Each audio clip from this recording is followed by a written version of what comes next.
one video about you enough? What is wrong with you? Anyway, we'll find out. We'll find out at some point.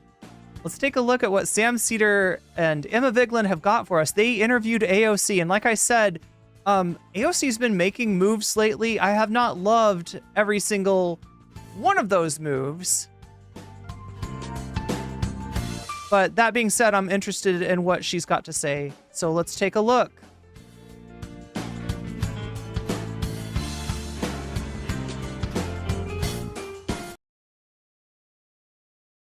Majority Report joining us now, Congresswoman Alexandria Ocasio-Cortez. Congresswoman, thanks so much for joining us. Thanks for having me. Appreciate it.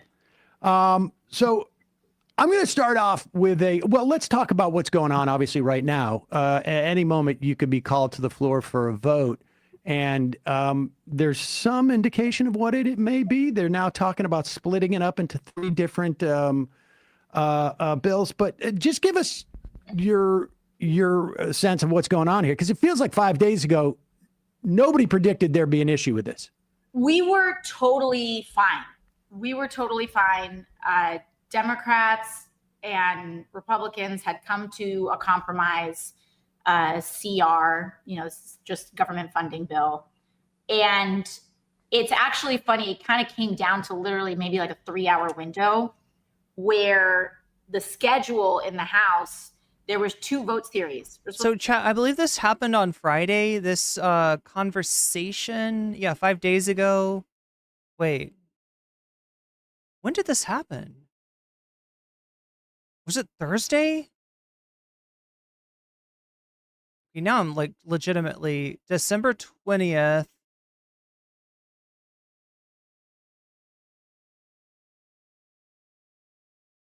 Oh, this was Friday. Yeah, I was correct at first. Wow. Okay. So as you've noticed, I've taken a little holiday break, but I think it's over now. We'll be streaming on normal hours, including tomorrow. I'll do a special Thursday show since I missed a few.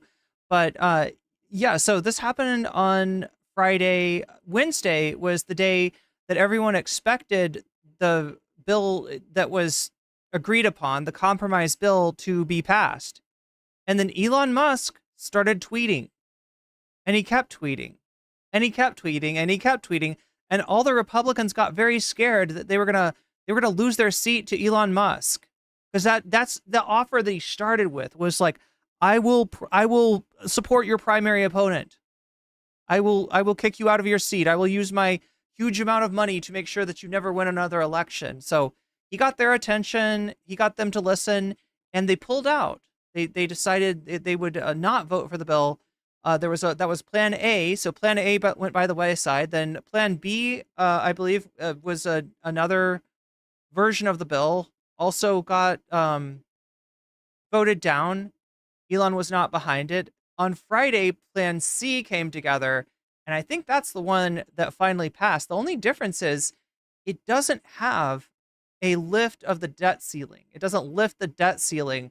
So that debt ceiling is still in place, meaning that Donald Trump cannot do something like, let's say, tax cuts for the wealthy that he intends to get through without, paying for it. So that's where he's at now. Also, some other things that Elon Musk doesn't like were in that bill. There was something, AOC, I think we'll get into it, right? It was something regarding China, and that was going to get in the way of Elon's plans. Supposed to vote at 1:30 and then again vote at 4:30. And so they were going to put this government spending bill that everyone had agreed to on. There's some talk about putting it through at 1:30. Mike Johnson says, you know what, let's just do it at 4. And in that 3-hour window, Elon Musk tweeted. Yeah, I agree, Narwhal. Pulling out rarely works. And it died. And then you have Trump threatening, and basically Trump threatened to primary any Republican that voted for a clean CR. And then Elon tweeted that he was threatening to primary anyone that voted for the compromise CR. And Republicans are in this moment where they don't know who their daddy is right now. And so they are. And that's the question to any Republicans in my chat. Who is your daddy? Like, if you could only have one daddy, would you make your daddy Elon or would you make your daddy Trump? Who is your daddy? Are just running around like chickens with their head cut off. And so we're literally in this holding pattern because of this. And it's like this. Who is your MAGA daddy? That is just shut down the government literally out of nowhere because of a tweet. It's actually insane. Like, it's actually insane. I was a product of divorce, so I can understand what happens when mommy and daddy fight and you don't know which side to land on. But putting that aside for a moment, one question I have that does not feel like it's going to be addressed whatsoever is the $20 billion for the IRS. Mm-hmm. This was in the last budget. It was a clawback by the Republicans. But if it's a continuing resolution, it could happen again, sort of as just sort of like, I guess, inertia. What is anybody talking about that at all? Well, I think that this is the core problem that they're in right now, which is that, of course, they need Democratic votes to pass this thing. This conference cannot keep themselves together. And so they keep trying to, but they can't. They're too much at war with themselves. And so it is something that is a priority for us. And it's not something that I think has been left aside or forgotten. This is going to be a big battle, though. And it's not going to be the last time we see this come up. Right. Because the Trump tax cuts are expiring next year. And this is actually what this fight is actually all about. This is why Elon is involved in this right now. Wait, I'm sorry. Is chat actually talking about critically thinking veteran? I'm so confused. Chat, it feels like a blast from the past. Is there some kind of the ghost of Christmas past? Is that what I'm dealing with, chat? Do you have to deal with the ghost of Christmas past? We got infrared Haas. We got Confederate thinking veteran, Confederate trolling veteran. What the fuck is his name? Confederate television. Yeah, I think it's Confederate television. What's next? Are we gonna be dealing with Dylan Burns? Tweeting this out of nowhere. He's not coming at this out of nowhere. They are trying to lift the debt limit now because reauthorizing the Trump tax cuts next year are going to explode our federal debt. It's going to explode our deficit again. And they don't. So that's where I suspect that Donald Trump's agenda and Elon's agenda differ slightly, right? Elon doesn't need a lift in the, he probably supports those tax cuts, but he's more willing, it seems like, to risk a potential shutdown than Trump is. Want to lift the debt limit then to do that. They want to lift it now. That's why because that'll draw too much attention right. to what their tax cuts are doing. And this, so it would have been nice if they could have gotten the debt limit lifted now.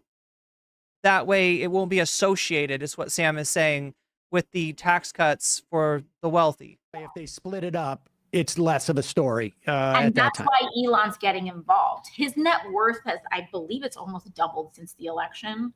Or it's like, this is what was kind of being discussed a little bit among Democratic talkers. Like, they're talking about changes to Elon's net worth since the election. He is trying to further explode his net worth. And he is trying to leverage everything from income from federal contracts to, reducing his own personal expenditures and reducing his taxes. And this is something that we are, this is what this is about for him. Trump has a different set of priorities for himself. He's trying to, line his own pockets and figure out his own political preservation in this moment. And sometimes those things are aligned and sometimes they're not. And I think right now we're in one of those friction points. It's sort of the definition of an oligarchy, where even though these guys aren't these, I mean, even though Trump's not even in office yet, his like billionaire mob daddy, enforcer, basically, is like controlling whether the government will stay open or not. But let's leave this for a moment because this is an ongoing story. We're going to find out maybe how this resolved at least for the next like 3 weeks or 2 months. We'll find that out in a moment. But I want to turn to what's been going on this week in terms of your attempt to chair the government oversight committee. And my daughter had a question that sort of dovetails into this, so I told her I would ask this question.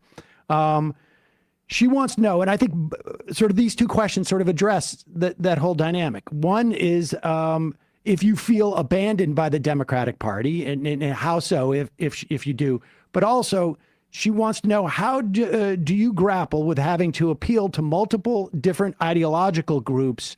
Oh, I get it. Okay, I finally tracked down why people are, because I mentioned critical drinker earlier. Yeah, and it sounds like critically thinking veteran. But again, blast from the past, Omega lol, completely irrelevant. Somehow more irrelevant than Haas even. In the Democratic Party and your constituency? Yeah, well, two really good questions. The first one is that I don't really feel abandoned by the Democratic Party because my primary relationship that I care about the most is mass movements and mass movement politics. And part of my job and my role exists forever in this tension point between mass movements and everyday people and the establishment of the Democratic Party.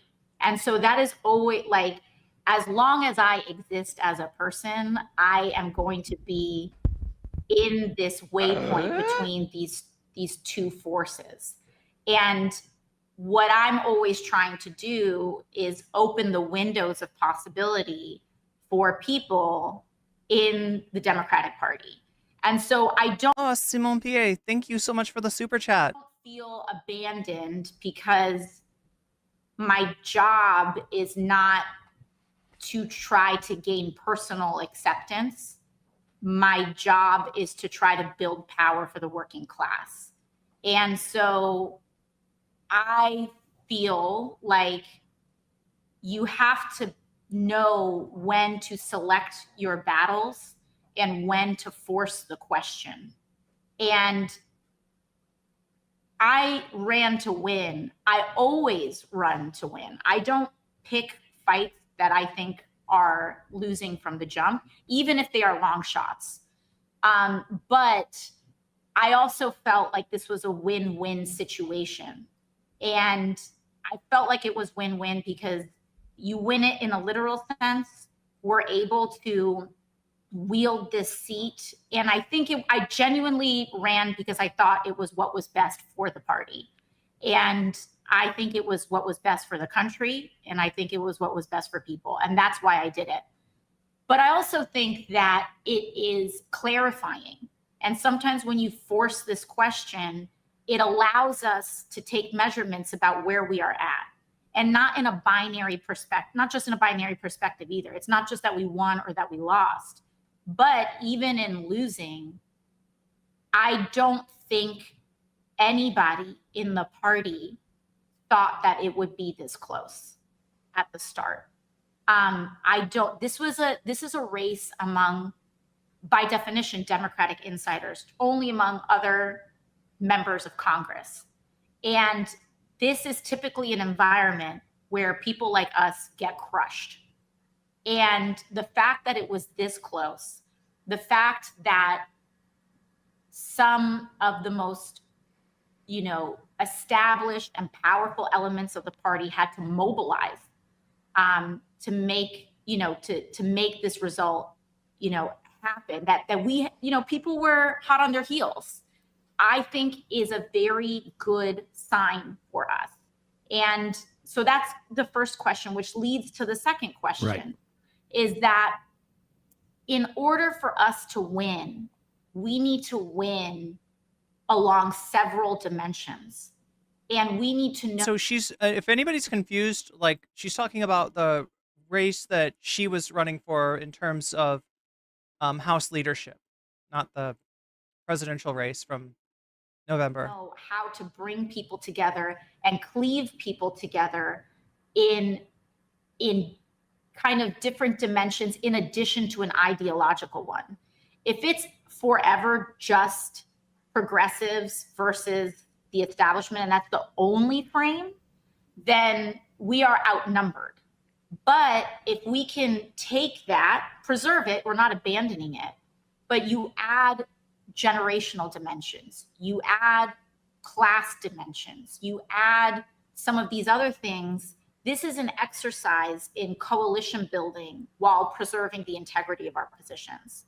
And I think this was one of our first big swings at it.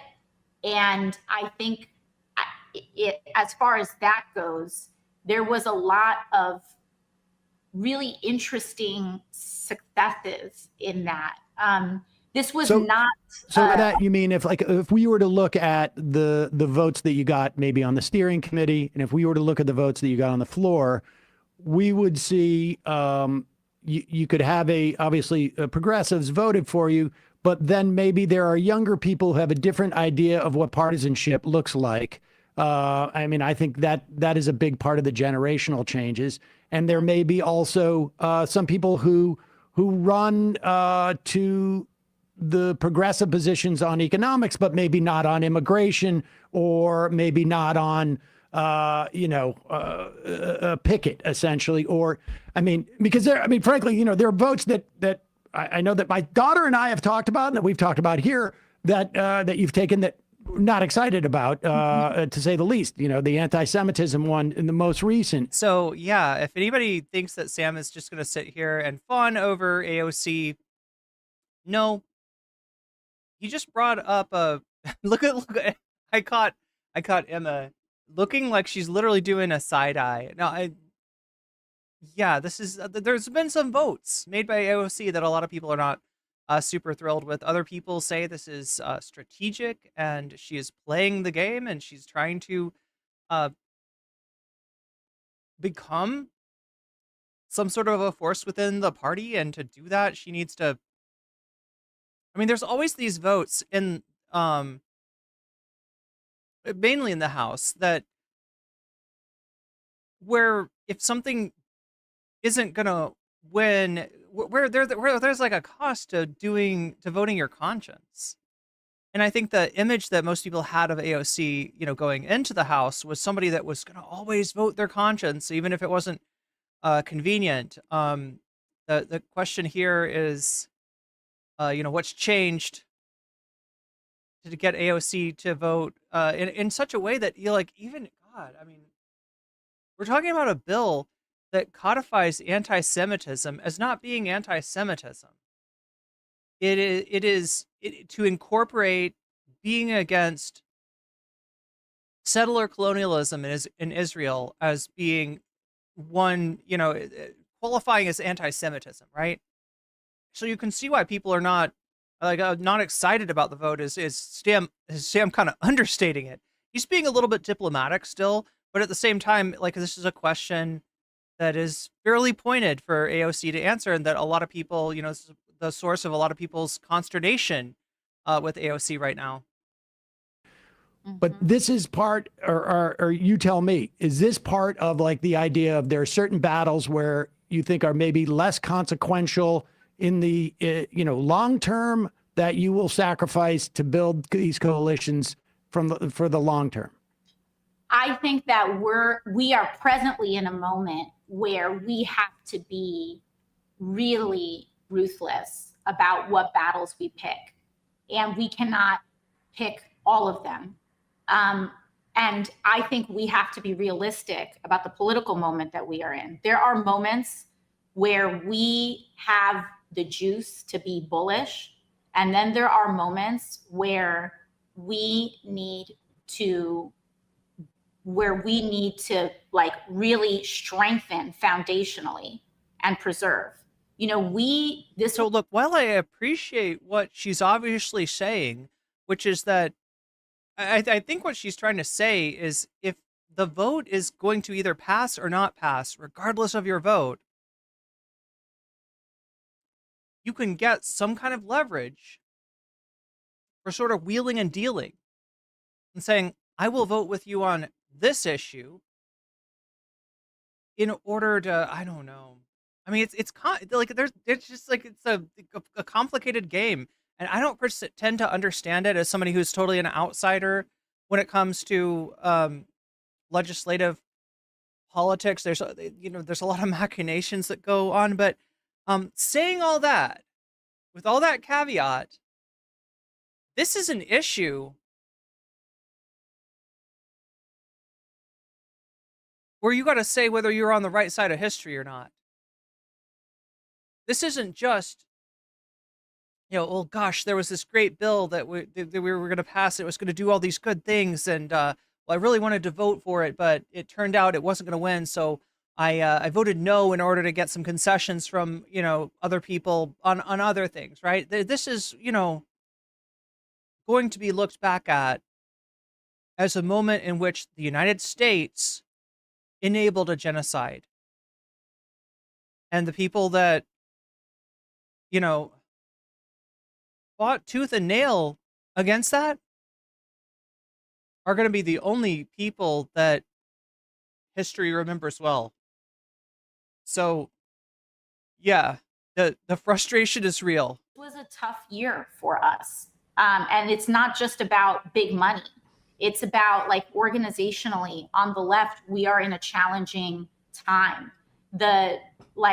Just everything that has gone on over the last year, there's a genocide that is happening, and this is rightfully been a focus of so much organizing, and it's also caused a lot of not just internal, I think, questioning, assessment, how we do things on the left, but it's also been a moment where we've had tons of dark money, not just, yes, APAC, also crypto, also Wall Street, all these folks that are constantly waiting to pick us off.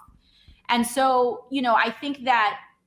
So she's talking about the members of the squad who did not win their election, and in many cases, yeah, because of either APAC money or dark money or crypto money or whatever. And so she's acknowledged, which is a lot more than most people in the House will do, that there is currently a genocide going on.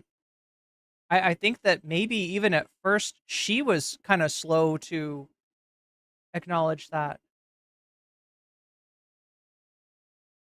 But yeah, she's kind of found herself sitting on a really strange fence of acknowledging the genocide, but still,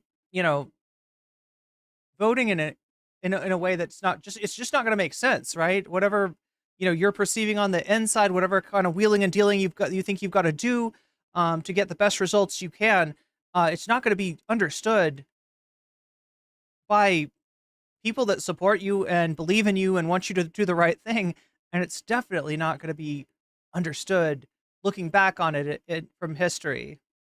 For this purpose, when we make sure that we fight, fight like hell on the material things, like I vote consistently on withholding weapons, offensive, withholding funding for offensive weapons. When it comes to some of the finer, second and third degree connections on condemning anti-Semitism, if IHRA came explicitly to the floor, I would not vote to ratify it. But I think that we need to be very strategic. We cannot swing at every single pitch because we have to build. And so I do think, for example, internally, one of my big cases about in gaining support, and what is interesting is that the support that we got in this. Kiwi Bro 69 asks, what is the right side of history? Very simply stating, standing up against genocide. Now she's talking now about voting, against, funding for military aid to Israel, and that is one aspect of that. However, other votes that she's taken, it was not, like I said, she's straddling a very strange fence right now. Like the progressive, and I don't think there's a lot of people that understand. She's on Majority Report. Understand, right, that AOC is on Majority Report specifically to speak to a part of her constituency, and I don't mean in New York, although yeah, they are also centered in New York, but a part of her constituency that she's let down, that a lot of people in are disappointed in her, and so she's trying to make her best case for like, hey, I know you don't understand or like some of the things that I did. Here's why I did it. Here are some other things that I am doing that proactively, just to in some way stand against what's happening. I'm also she's acknowledging it to this audience. I mean, like, she's there for a reason, right? And that is to talk to, that is to talk to that part of her base. And going forward, we're going to be talking about in a national sense, because AOC, she's already run for oversight committee. She did not succeed there. She kind of played down the expectations in, that of being able to win something like that.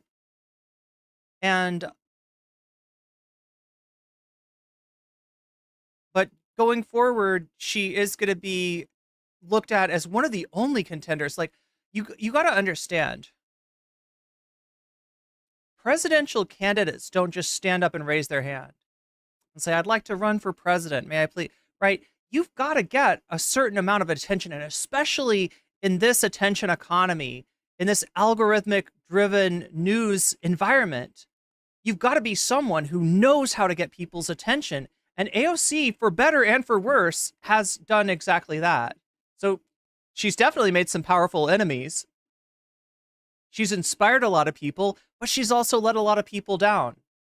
And so, I would suspect that she comes to the Majority Report not just because she's like, oh, I love Sam and Emma, right? They're two of my favorite broadcasters. No, she's coming here with an agenda. She's coming here to talk to potentially you, to talk to the Majority Report audience and make the case for still believing in her, despite the fact that she's taken some votes, like I said, that are stinky. The Hispanic caucus, which were the two caucuses that endorsed me in this fight. We had swing district Democrats that supported me in this.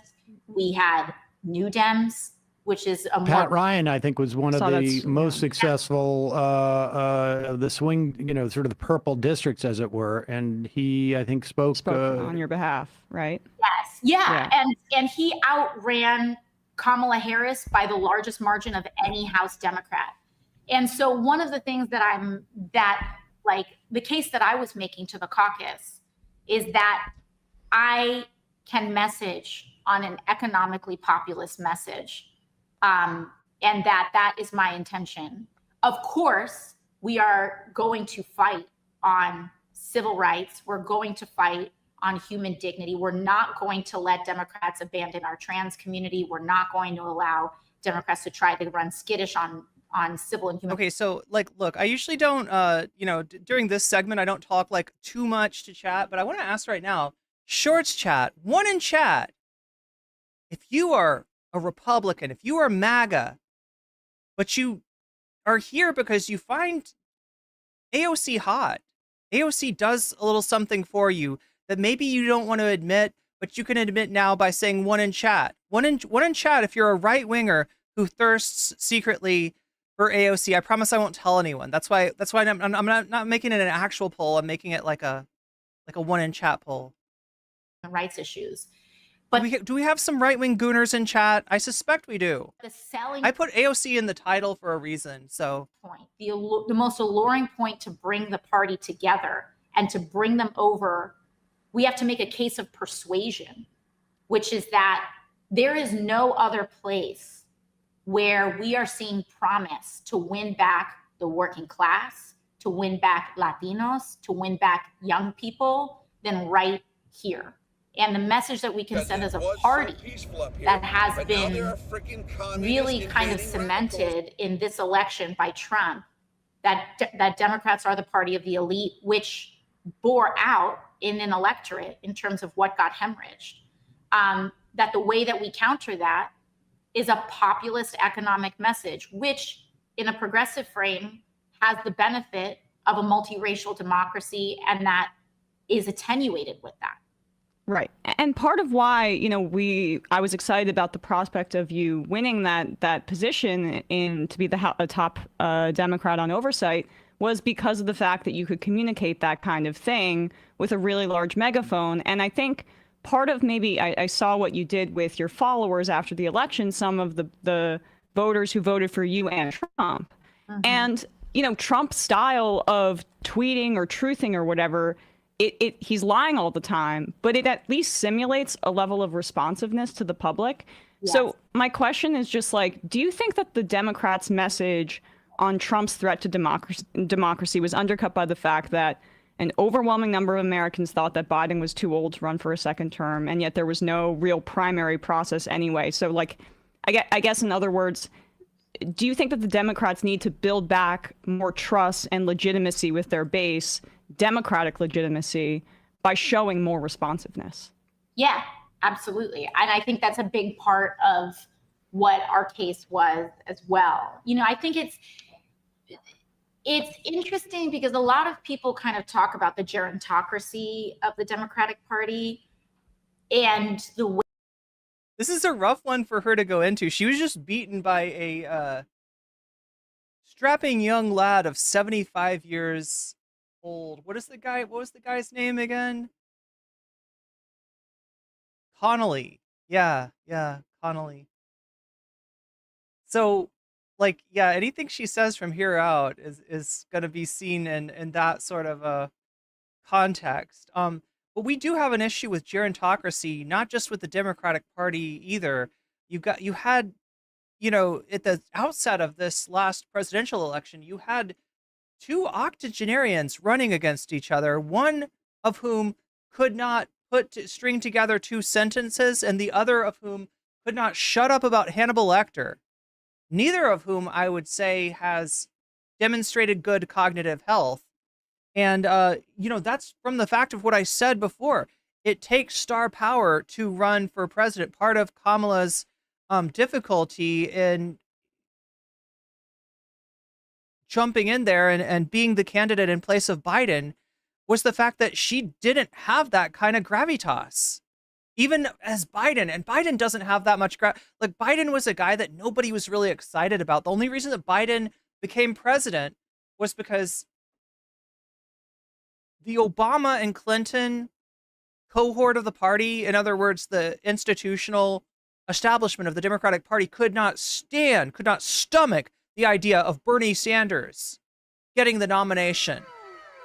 Right, both as a refutation of the Hillary Clinton campaign, which a lot of people still say that if Bernie had run in 2016 instead of Hillary, that Bernie would have actually won.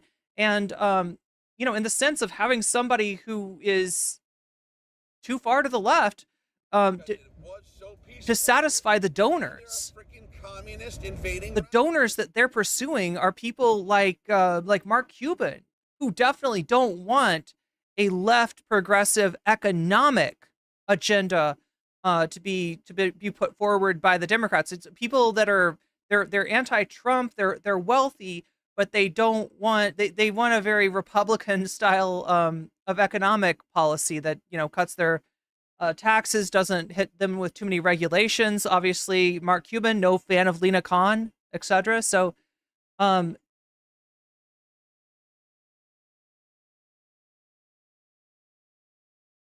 that's why Biden became president, because they needed somebody to coalesce behind, to all agree upon, all the shitty liberal candidates, the Pete Buttigieg's and the Amy Klobuchar's and whoever the hell else was running in that campaign. Oh yeah, Kamala for a hot second. To drop out at the same time and endorse Biden and ensure that he took the nomination and not Bernie. That's the reason that Biden was there in the first place. And that, in the face of everything going to hell under the Trump administration, both in the terms of his handling of the pandemic, his reaction to civil disorder, things were way too chaotic. And so you bring somebody like Biden, who has been vice president, who some of whom remember him fondly from the memes where Biden was supposed to be be a simple but lovable character that's like Obama's buddy, right? That's Biden is kind of a placeholder, and he did some good things during his term, and he did some things that were totally predictable, including his policy on Israel, Gaza. Totally predictable. If you look at who Biden has been, if you look at who he is if you look at what he said, going back to like the 80s, right? He is he's a believer in Israel as a political pawn for the United States. And so he wants to support that political pawn as the foothold of American foreign policy in the Middle East. But yeah, Biden is there, and he sort of overstayed his welcome because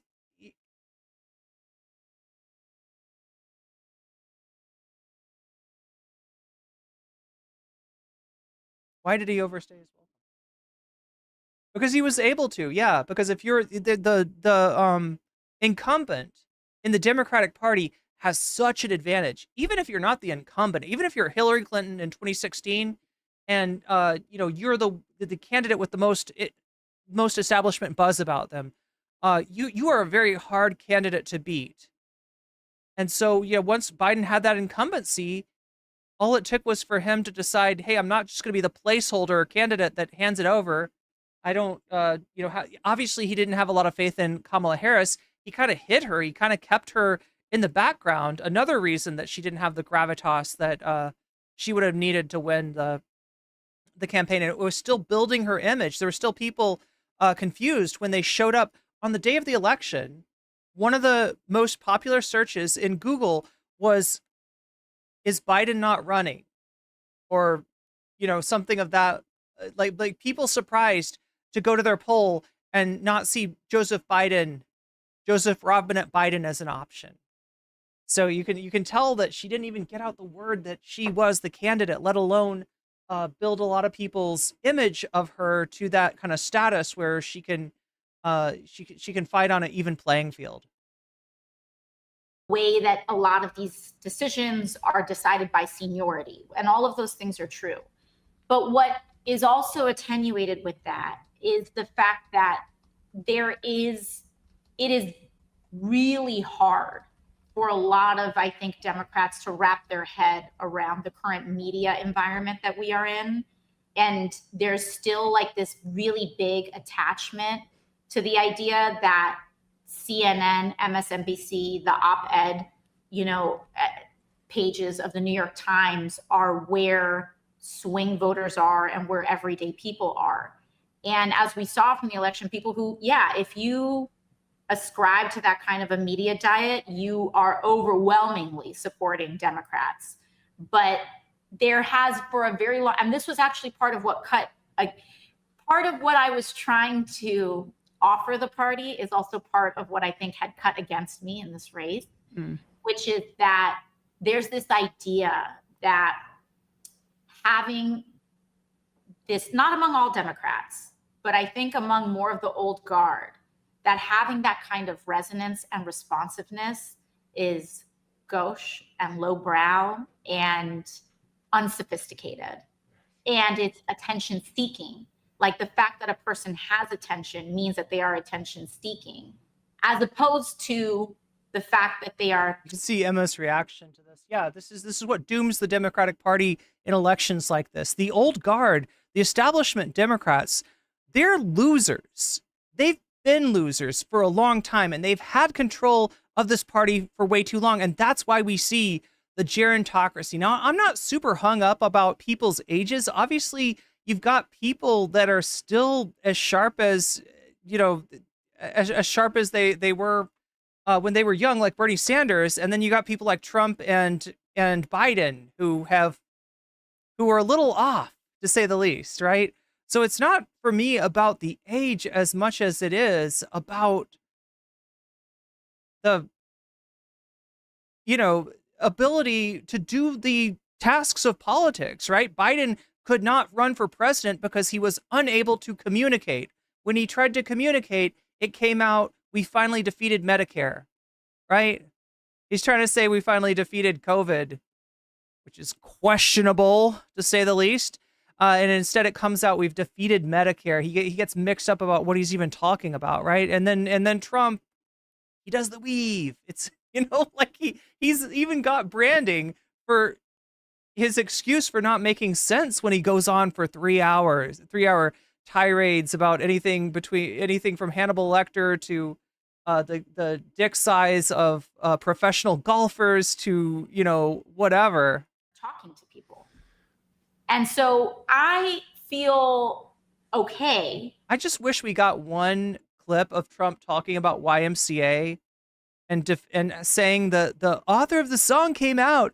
He said the song's not gay. It's not about anything gay. There's nothing gay about the YMCA, folks. You go out there, you have a good meal, you can do whatever you feel. It's like, I don't know. I want that clip. I need that clip. Because at the end of the day, I'm going to keep doing that. I am going to continue to do that. I wanted to do it at behest of not just like the party for the sake of the party, but because we are on the precipice of a fascist administration coming in. Right. And your level of partisanship would have been a benefit, right? I mean, it's also about acting partisan with the Republicans and not exceptionalizing MAGA and Trump and saying Trump is the Republicans and the Republicans are Trump. Right. And so, but I don't think that window has necessarily passed. Well, time's sort of on your side on some level in this dynamic, right? I mean, we're seeing that develop. I don't know why it develops more quickly on the Republican side, and maybe that's just because they have a seniority system. They don't have a seniority system, and they don't even. Well, I mean, like they did have a seniority system, hence McCain being their candidate in 2008, but that it got disrupted. The Republican Party got disrupted by Trump. And you either had people like Ted Cruz, losers like Ted Cruz, get their ass kicked by Trump, get made fun of him, Trump just absolutely dunk on them, show zero respect for them, and then Ted Cruz comes crawling back. Oh, yes, Mr. Trump, I support you. I support the MAGA agenda, even though I called you all kinds of shit before. You have that kind of Democrat. And then you have Liz Cheney. What happened to Liz Cheney? She became a person without a constituency, right? So whereas Kamala perceived Liz Cheney by looking into the past and saying, well, Dick Cheney, the Cheneys are a political dynasty. Dick Cheney was vice president. Certainly there must be some Republicans from the old guard that are tired of this Trump bullshit and they want their party back. And it's like, I don't know. I think that train has left already. I think she's looking at the night sky, assuming that the stars in the sky represent the actual placement of celestial bodies, when some of those stars, like Liz Cheney, had burned out years ago. And even though she held a seat in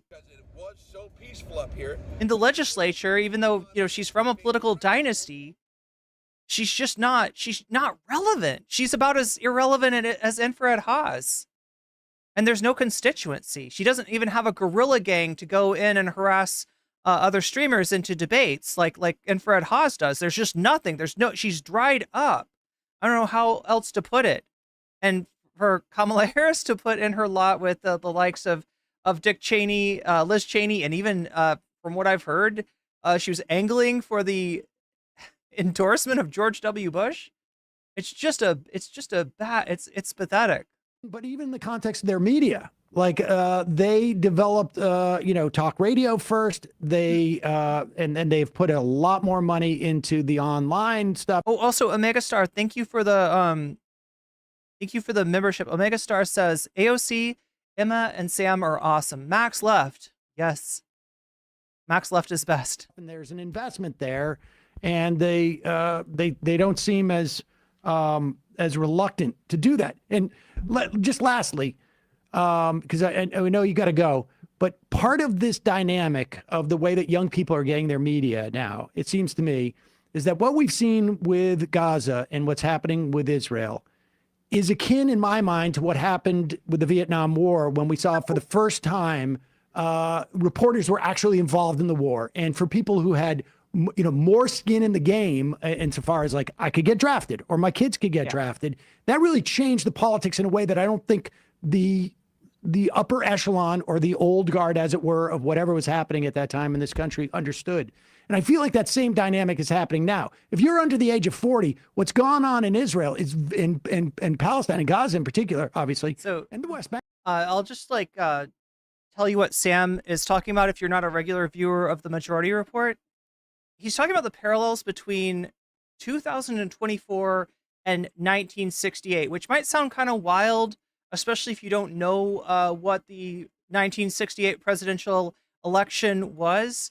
It would have been an election between Richard Nixon and Lyndon Baines Johnson had it not been for the unpopularity of the Vietnam War. The Tet Offensive happened, as the primary was happening, and you went from having one challenger who looked fairly strong because of the unpopularity of the Vietnam War, especially with the Democratic Party's constituency, to having Bobby Kennedy Sr., not RFK, but the real RFK was in that election too. That it all came to a head at the convention in Chicago, just like this year's convention was in Chicago. So there's parallels. They might not be super clear, but basically it's a parallel between Biden's policy in Gaza being repugnant in the same way that the Vietnam War became repugnant. The difference that Sam's pointing out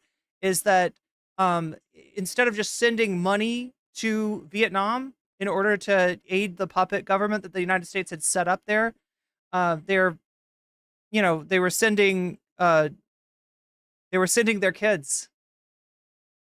They were sending their kids, and so you had a little bit more investment. You also had a much messier situation. There were protesters at the Democratic convention in Chicago. Hassan actually got kicked out of the DNC, got his sort of place revoked by virtue of talking to those activists when he was there. But it never came to a head in the way that the 1968 Democratic convention. Look it up if you want to. It's a straight up cops cracking kids over the heads with batons. This is the Chicago police from back in the day. They're kind of known for this sort of thing, and they were not gonna. In fact, the celebrities that showed up for the protest were taken to court and accused of fomenting a riot. I think they were. This is called the Chicago 7. I think they were eventually found innocent. Anyway, there's a whole bunch of parallels between 1968 and 2024, including, I guess, the eventual outcome, including the fact that the sitting president, the incumbent, did not end up running. Very different reasons for Biden not running than for LBJ not running, and the replacement candidate was not ultimately compelling. But I don't know if we. Actually watched a podcast about this recently. Bank, for that matter, is very different from your perception if you're over the age of 40 because of where you get your media. I have said this directly to Democratic. Another difference is that a lot of Americans have tuned out what's going on in Gaza in a way that Americans in 1968 could not tune out from Vietnam. Vietnam dominated the news in a way that like Sam said, if you're under 40, you might be more invested in this issue than if you're over 40. You might not be seeing coverage of this issue. Anything can sort of take its place in the news cycle. So leadership, I've communicated this to the White House, that this is our Vietnam. This is not just like in terms of the party, but this is just our country's Vietnam. And what I think a lot of people do not yet understand is they think that some of these hemorrhages are maybe ideological. They think maybe it is like I actually would say that it's more impactful than Vietnam in the context of the United States standing as a part of the world. The difference between the Vietnam War and the United States' continued support for Israel and its continued genocide against the Palestinian people is that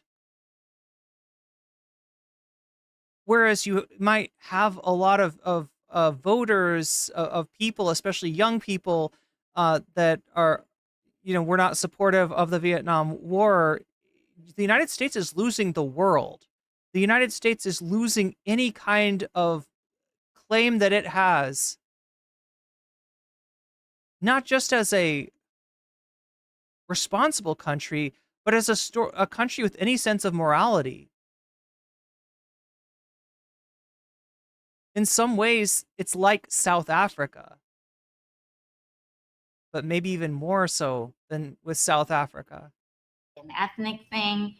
I don't think there is appreciation yet about how generationally radicalizing this moment is, and how it was so peaceful how shocked but now there people are are communist at invading how radicals. far just like the general inertia is willing to go, So as if we're not here, seeing but now there are what's happening right communist before our invading very eyes. radicals. I mean, we are now at the point where, in where I exist, me calling this a genocide, going to the House floor, delivering a speech saying that the administration is aiding and abetting this is so far beyond the fringe, so far beyond the pale. This is also part of what this dynamic was in this vote too. It came up like, let's just to call a spade, that was also an element in this fight. But I think that it is important that we lay these markers down again generationally, because people see what is happening, and we need to have some sort of legitimacy if we seek to reinstate an order around human rights and actual care for democracy. And that is the benefit of being of trying to be consistent. And so when I see these losses, they're not devastating to me, because I think they are important waypoints for us to see. It's not just a loss. Like, again, in the context of the Democratic caucus, in the context of a 3-term member of Congress running to become a ranking member of a committee against, someone that has decades of experience here, to gain that waterline of 84 Democrats in an internal fight it is something that people were taken aback by. And we will see, what do we do with that? I don't know. But it is a chip that we have. And we'll have to see other people we can elevate and support, and see how all of these things interact. So yeah, it's clear that the establishment Democrats do not like AOC. They do not want AOC in a position of like the oversight committee. But at the end of the day, they might be forced to accept AOC by the fact that, like she says, she's able to get attention. They might be forced to accept AOC as a presidential candidate. And at this point, you got to say, yeah, as a somewhat flawed presidential candidate, as a candidate that's made some choices and taken some votes that a lot of the people who supported her initially are not thrilled with, but a lot better than a Pete Buttigieg. Let me see, Gavin Newsom, JD Pritzker, Pete Buttigieg. There's not there's not a lot of good choices as far as, and the Democrats don't have a backbench. They don't. They pulled Kamala out of the hat, right, when they had to replace Biden. At the end of the day, it's something that I think was a net gain for all of us to be able to engage in. Yeah, I suspect that 130 on the other side or so were surprised, and they're, I don't know if put on notice is the right way of putting it, but they're aware that maybe there's something that might be missing.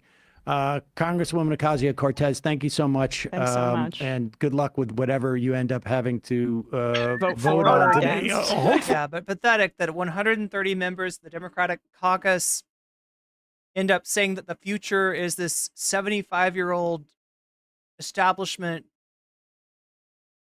NPC Connolly and not AOC. They could have made a very different choice there, and they did not. So let's take a look deeper into what went on this last week with the debt ceiling, again, which was about to pass on Wednesday, but got stopped in its tracks by a tweet storm from Elon Musk.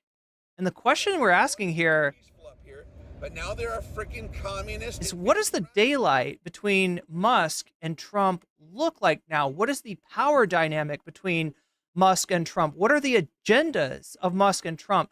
AOC alluded to this, but let's get deeper into this. This news is funded by viewers like you. Please support our work at democracynow.org/give. This is Democracy. Oh God, I forgot this, Talia. Yeah, the guy that won, he's got yeah, I don't know what to say. Now, democracynow.org. War, Peace, and the Presidency. I'm Amy Goodman. We begin today's show with the stopgap legislation passed Friday by the Republican-controlled House that averted a government shutdown and also rejected a last-minute demand for a debt limit suspension from President-elect Donald Trump and his billionaire advisor Elon Musk, who many are calling President Musk. Biden signed the measure Saturday morning, funding for pediatric cancer research that was cut from the final bill. President Cringe. Was passed in the Senate as a separate measure after outrage over the move. The spending bill will keep federal funding at current levels through mid-March and provides $100 billion in disaster aid and $10 billion in assistance to farmers. It came after the original spending bill, based on Republican House Speaker Mike Johnson's deal with Democrats, was rejected when Trump's billionaire advisor Elon Musk objected to it. Musk, the world's richest man, warned on his platform X that any lawmaker who supported the spending bill, quote, deserves to be voted out in 2 years. And he said he would fund. Okay, so yeah, huge red flag here, right? You're looking at somebody whose wealth is based on essentially payments from the government, based on taking over functions of the government. And now he's going to have this huge amount of influence in the government. But now they're a freaking communist invading. And not just as like, this guy's got the ear of the president, right? Which would be enough in and of itself. No, this guy, if you do anything to piss him off, he will primary your ass. And him being able to double his fortune after the candidate that he donated to got elected just gives him more. It gives more plausibility, right? So, you know, you might say, Irene, certainly the men and women of the House of the representatives in the House, right? They know that he can't primary them all. Okay, sure. But it's just that uncertainty of who can he primary. And, you know, with his fortune being able to double based on political events, I don't know if this is that far out of reach, right? He is overextending himself. Like, he's not just talking about, you know, wanting to affect races in the United States government. He's in talks with the Reform Party over in the UK, an extreme right-wing party over there, to try to help them attain control of their government. And it's not as far off as it seems, even though the results overall of the UK election put Labour solidly in control of the government, there was a lot more votes than people expected going to reform. So you got that on the horizon too. Elon may be the proverbial bull in the china shop of capitalism, in that he may show directly how much control capitalists and billionaires have over world governments. And if that becomes too obvious, he may also be the subject of the ire of the masses who are already not happy with capitalism's impact on, let's say the medical industry, right? When you're getting your claims denied, you're not able to get the care that you're paying your insurance company for. That's I don't think that ire, I don't think that frustration is limited only to medical. So we'll see how it develops. And the primarying of those Congress members. After the House voted to avert the government shutdown, Republican House Speaker Mike Johnson said he thought... You can tell how rich he is by his ability to be so cringe. No one else would get away with this. No one else would get away with this. Both Trump but in a lot of ways, he is the emperor with no clothes, and nobody's going to point out the amorphous, gelatinous shape of his body that seems more spam than human at times, right? They're not going to point out that the emperor is naked. and Musk were happy with it. They're not going to point out that his fucking car's autopilot doesn't work and is getting people killed, potentially, allegedly. I was in constant contact with President Trump throughout this process, spoke with him most recently about 45 minutes ago. He knew exactly what we were doing and why, and this is a good outcome for the country. I think he certainly is happy about this outcome as well. Elon Musk and I talked within about an hour ago, and we talked about the extraordinary challenges of this job. And I said, hey, you want to be Speaker of the House? I don't know. He said, this may be the hardest job in the world. I think it is. But we're going to get through this. Well, Joe says Luigi would destroy Elon in a debate. Yeah, and apparently you can run from prison. meanwhile, in a speech at the conservative group Turning Point USA's conference called America First, President-elect Trump tried to joke about how Musk had flexed his political power. No, he's not taking the presidency. I like having smart people. You know, they're on a new kick. Russia, Russia, Russia, Ukraine, Ukraine, Ukraine, all the different hoaxes. And the new one is President. You're unwittingly revealing how you meme away scandals. Trump has ceded the presidency to Elon Musk. Anything that's inconvenient for you, you just make fun of. No, that's not happening. The truth of the matter is the guy that came to power promising to drain the swamp has proven himself to be, and continues to prove himself to be, the most corrupt man in the history of United States politics. But Elon's done an amazing job. And at some point, the reality check is going to bounce, and it's going to bounce hard. Isn't it nice to have smart people that we can rely on? President-elect Trump was acknowledging himself to not be smart, I suppose. I don't know. Turning point in their conference, America Fest. For more, we're joined by Robert Kuttner, co-founder and co-editor of The American Prospect. He has been following this story very closely. His recent piece, How Musk Outmaneuvered Trump, his latest book, Going Big, FDR's Legacy, Biden's New Deal, and the Struggle to Save Democracy. Robert Kuttner, welcome back to Democracy Now! So why do you think Musk outmaneuvered Trump here? And talk about what was passed. So if you go back to last Tuesday. Chat, is this loud enough for everybody? Do I need to turn this up? The problem is when I turn it up this way.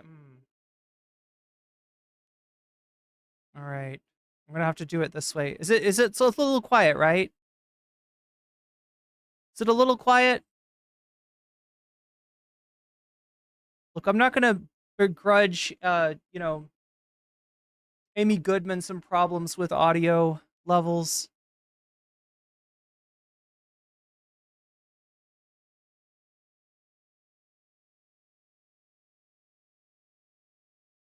But I feel like it's probably a little too quiet. Am I right?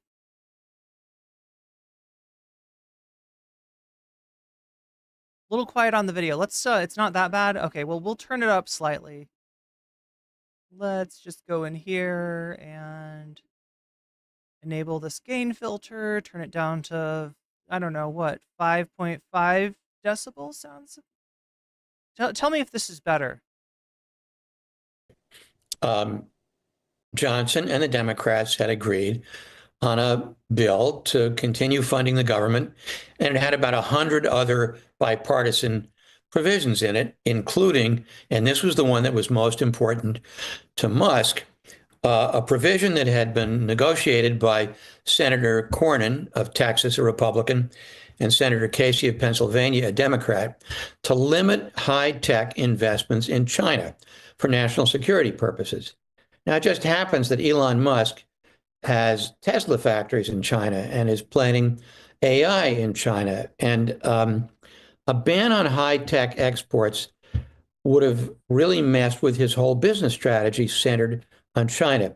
It was at that point that Musk begins this Twitter storm of more than 100 tweets warning that this bill is too expensive, that it's outrageous, that it contains, a 40% pay raise for Congress, and a whole bunch of things that just weren't true. This was all a smokescreen to get Congress to kill the bill because it had this China provision that would have cost Musk a lot of money. So about 12 hours after that, Trump, who had been silent about the bill, clamors on board and says, there's a terrible bill and you need to change it so that it includes a provision waiving the temporary debt ceiling. Well, by Thursday, the bill was dead. So you see like the difference between Trump's agenda and Elon's agenda. In general, Trump is pretty negative about China. Trump has started a trade war with China, which we're still suffering the consequences of. He's threatened to reignite that with tariffs. Like he's talked about doing tariffs on countries that represent 45% of the trade with the United States. Now, if you don't think that's going to raise prices, I've got some swampland to sell you in Florida. They had to negotiate a whole new bill. But now there are freaking communists. And at the end of the day, Congress wanted to go home for Christmas. And so it passes overwhelmingly. But in the meantime, 38 Republicans had refused to get on board with this waiver of the debt ceiling.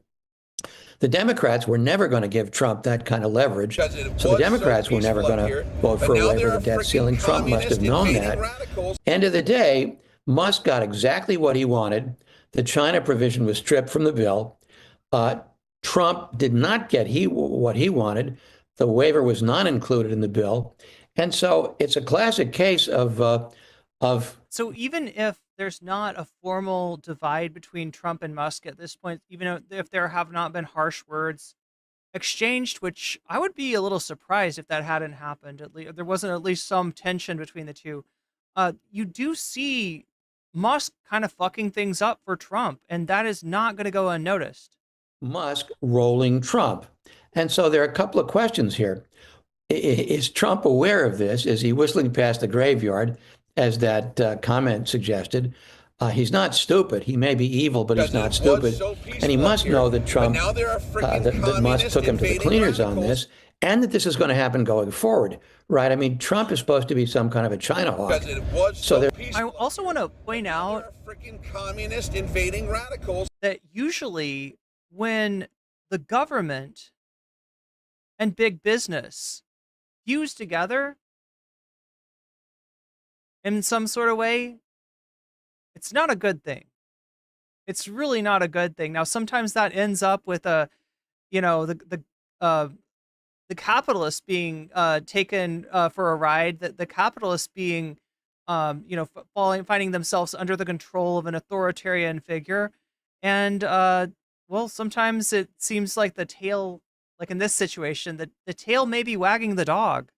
There are going to be all kinds of conflicts between what Trump wants to do and what's good for Musk's business interest. And these are both narcissistic guys. I argue that there's room for only one scorpion in this bottle, and that at some point, Musk is going to overplay his hand and Trump is going to get sick of him. The other point I want to make is that the media, the mainstream media, completely missed this story. The mainstream media has played this as, is Johnson in trouble? And why the bipartisanship didn't work. So the mainstream media, I think they're scared, honestly. I think that they're very cautious about any story that's going to be disliked by Trump after the lawsuit against ABC, the lawsuit against the pollster in Iowa, and his willingness to essentially exercise vengeance on his enemies, real or perceived. I think a lot of the media is gun shy about Trump, and so they're not covering that very obvious angle. Instead, they're covering, is there daylight between Speaker Mike Johnson and Donald Trump, whereas they should be covering, is there daylight between Elon Musk and Trump? More interesting question. That portends. Remember, Mike Johnson is just a puppet. Mike Johnson is not, he's not an independent power. Going forward, and not a single mainstream media outlet, with the exception of a kind of minor reference by E.J. Dionne and a very nice discussion of it by Heather Cox Richardson, the mainstream media did not touch this story at all. Politico had another characteristically stupid piece this morning on this is all about whether Trump can control Johnson. That's not what it's all about at all. A deal that included... They are scared and they are fairly useless. I would say at this point, legacy media is all but useless. And the only place you're going to get the actual story from is going to be independent media like Democracy Now! So, we're watching this on Democracy Now! I would be remiss if I didn't encourage you to go over there and give them a follow, because they're a great news source. And if you're willing to expand the horizons of your media diet, I think that Democracy Now! is a great addition to that. A waiver of the debt ceiling was never in the cards. There were never the votes for that. There were 38 fiscally conservative Republicans who weren't going to vote for it. The Democrats were never going to vote for it. And by the way, the threat to primary those Republicans, most of those are in very, very safe seats.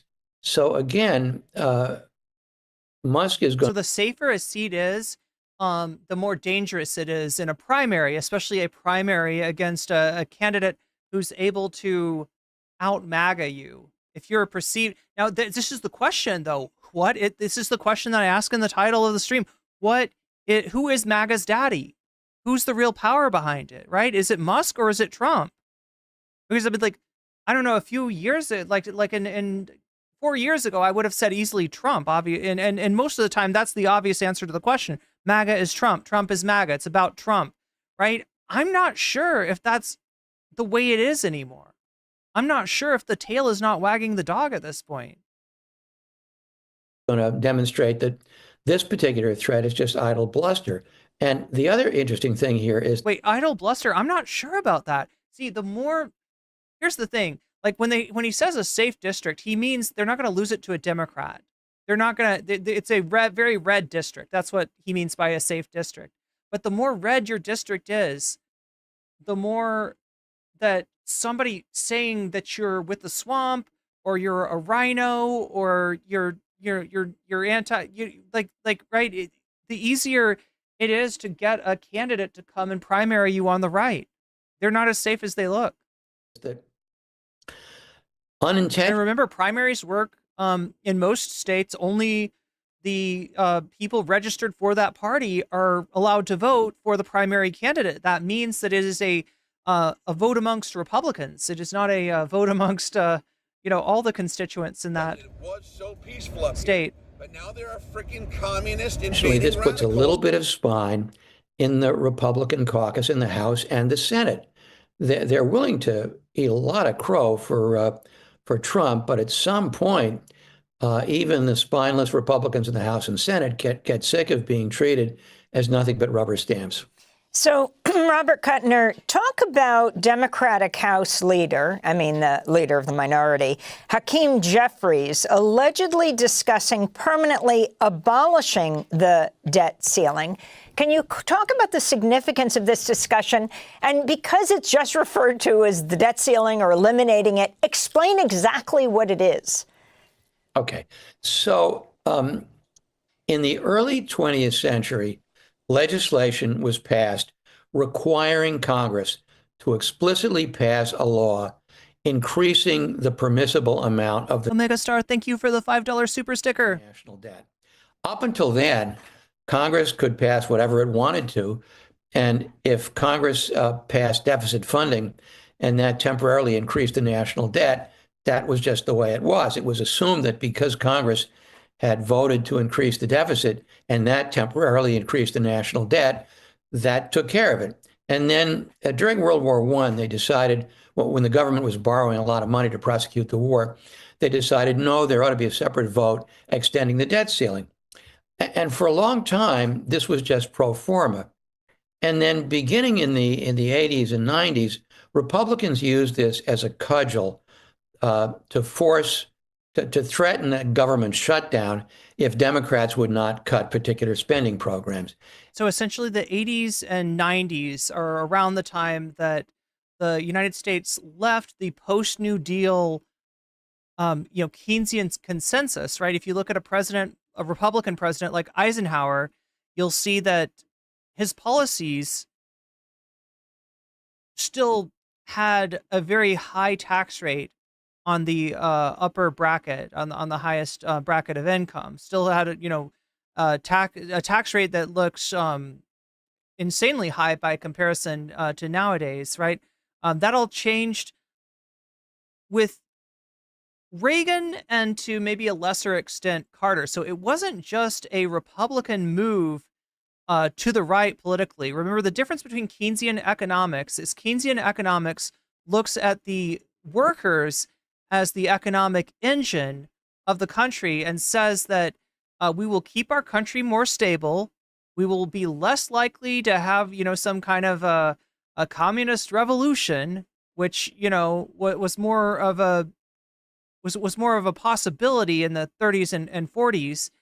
If we do policies that put money in the pocket of the working class, and they will go out and they will spend it because they're working class, right? You put money in the pocket of a working class person, it gets put back into the economy. You put money in the pocket of a upper class person, it's more likely to sit around. It's more likely to not be put back into the economy. So, this was a consensus that was formed between the parties from, the 40s until, let's say, the late 70s. At that point, you start to see the entrance of neoliberalism, which says the workers have got it too good. And we're going to do things like, cut inflation on the backs of the workers. We're going to solve the stagflation problem essentially by reducing wages. And if you look at a chart of wages between the 40s and the 70s, you would see that when production, what production is, Chad? It's what you do for your boss. It's the value that you contribute as a worker, right? Your presence on your job has the effect of contributing a certain amount of money into your boss, to your company, that you don't see all of it. But in the past, from the 40s to 70s, when your production went up, so did your wages.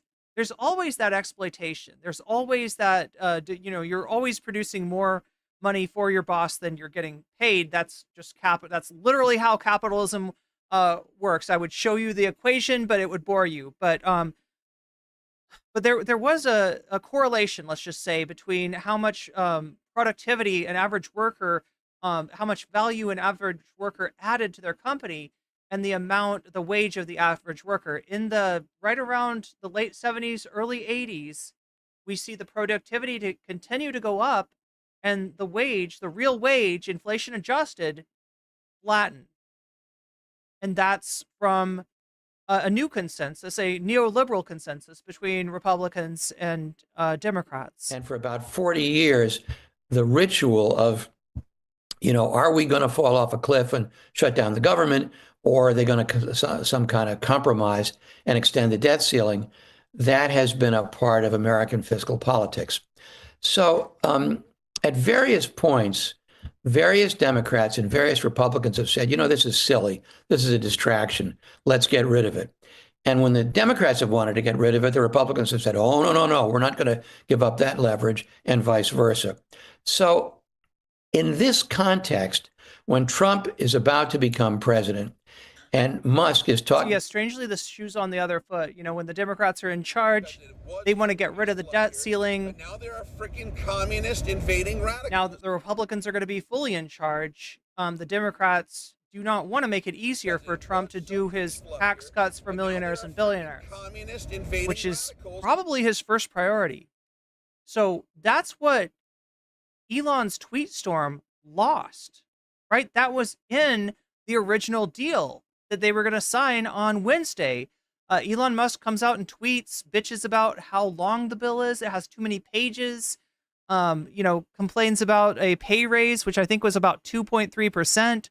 The irony of the pay raise is that if you want Congress to act on your behalf, you're better off paying them more. How does this work?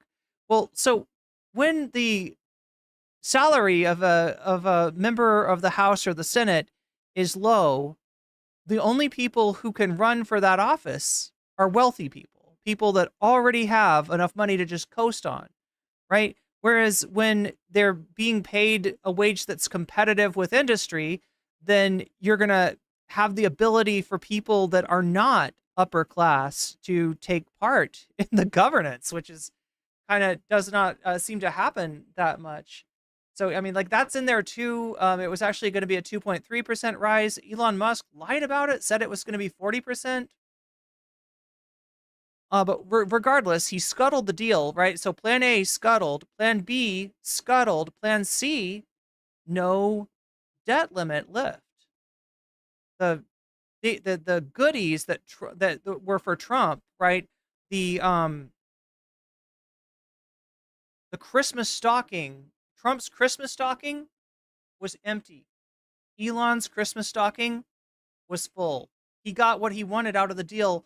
Trump lost what he wanted from Elon's tweet storm. That's why we're talking about, the daylight between the Trump agenda, what Trump wants, what Trump needs, and what Elon wants and what Elon needs, and the fact that he's bought not just a candidate, but an entire party.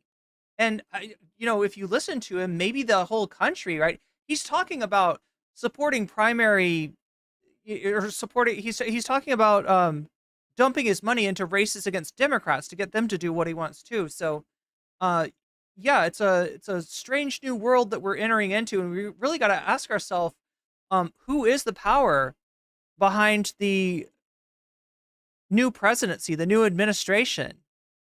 Because this fight makes it look more like it's Elon Musk rather than Donald Trump. About cutting $2 billion worth of social programs. There aren't even $2 billion, trillion dollars worth of social programs.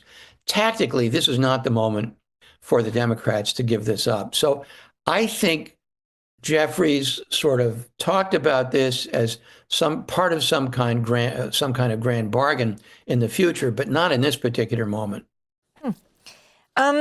Can you talk about what the Republicans cut out in the House? I mean, this astounding, $190 million for pediatric cancer. So now the words grand bargain,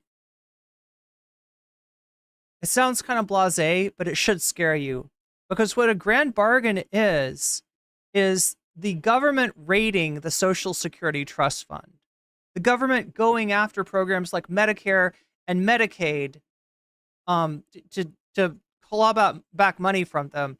The reason that this is so bad is because that's your money. That's money that the Social Security gets the money that you end up withdrawing from Social Security is the money that you put into Social Security through your lifetime as a worker. Now that level is capped. So in other words, it's only the first, I don't know what, 200,000, 105. It's capped at a certain level. So you're actually paying a larger percentage of your income into Social Security than a wealthy person would. The real way to fix the instability that comes from a larger baby boom generation and a smaller millennial, Gen X, the people that are going to be working now and the people that are retiring, right? There's more, retirees, right? The way to fix that, that does not take money out of your pocket is to lift the cap.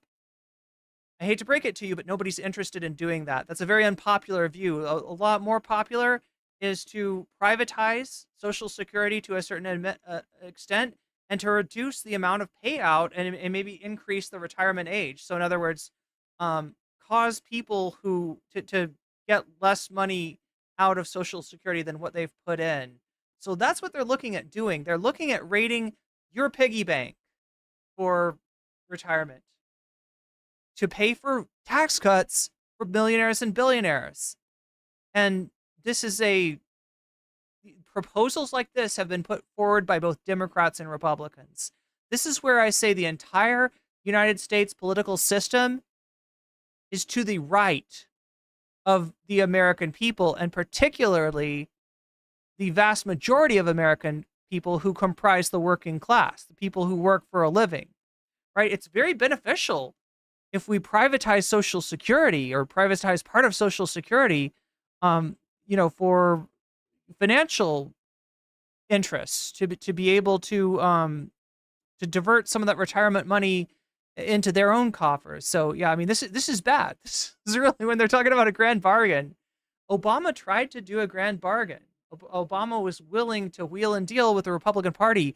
Luckily for us, though, the Republican Party was so worried about Obama being seen as a transformational candidate with a positive legacy that they literally would not take the W that Obama tried to hand them. But yeah, whether there'll be some kind of a Social Security reform, in other words, a pillaging of the piggy bank that is yours and my retirement. It's anyone's question. A lot of what we're seeing points to yes. Research, and then what the Senate did to fix that. But what exactly this means?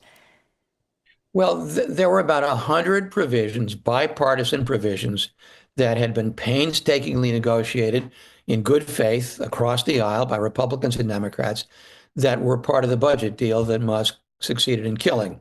The Senate managed to restore, I think, 4 of them. They restored some farm relief. They restored some disaster aid. They restored some funding for pediatrics. So when we're talking about farm relief, we're talking about the relief from Trump's tariff policies. Cancer research, and I think there was one other relief measure. But the other 96 were on the cutting room floor. And those included, a very small token raise for Congress. I think cost of living raise of 2.5%. Musk, in his Twitter storm, described this as a 40% raise.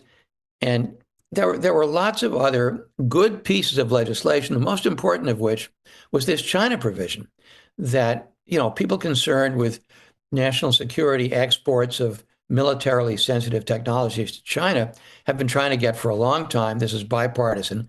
And that and all these other provisions were just left out of the bill because the final bill was what's called a continuing resolution. Let's just fund the government at the same level until the middle of March. And then the Senate did succeed in restoring. So in other words, it's kicking the can down to March. These 3 or 4 provisions. And I also wanted to ask. The Senate is currently under the control of the Democrats. Come January 20th, or actually maybe even a little earlier than that. Come January, the Senate will be under the control of the Republicans, as will be the House, as will be the White House, and obviously the judicial branch is already a 6-3 majority. You about Elon Musk and his. You're going to have a situation in which the Republicans control all branches of government, which means that they cannot blame anyone else. Interests here.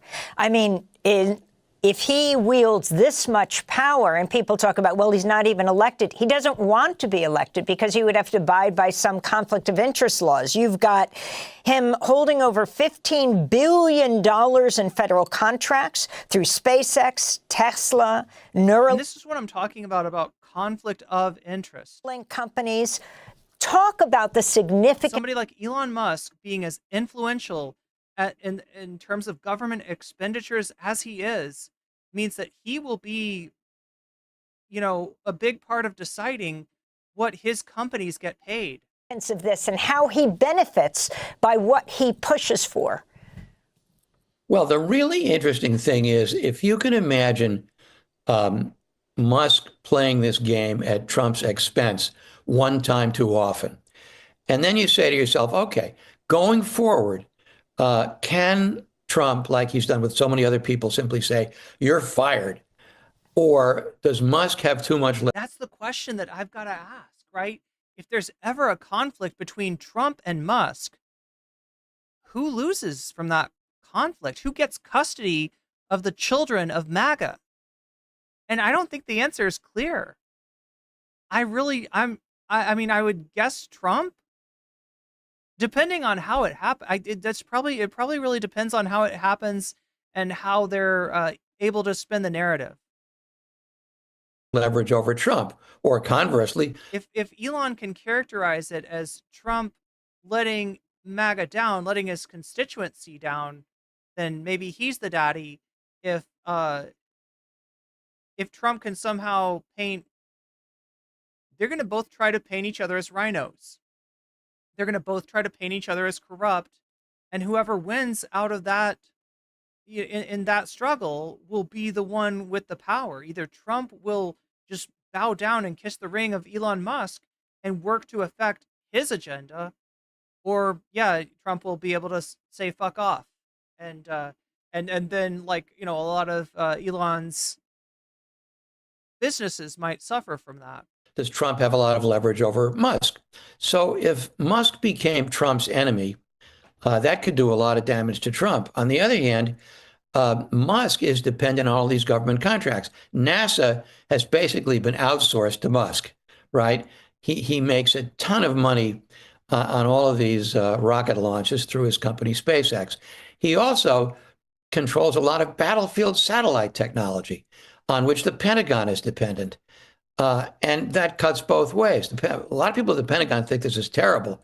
They want to come up with some other vendors so they're not so totally dependent on Musk, who sometimes has his own foreign policy. I mean, Ukraine battlefield communications were dependent on Starlink. And Musk started saying, well, I don't like the fact that you're doing this inside Russia, so maybe I'm not going to let you use Starlink. So not only does he have his own independent fiscal policy, he's got his own independent foreign policy. So if you play this forward, at some point, Trump decides that, wait a minute, this guy has too much power. He's upstaging me. He's promoting some things that are at odds with my own agenda. And then Musk can say, well, look, I got 6 different ways I can screw you.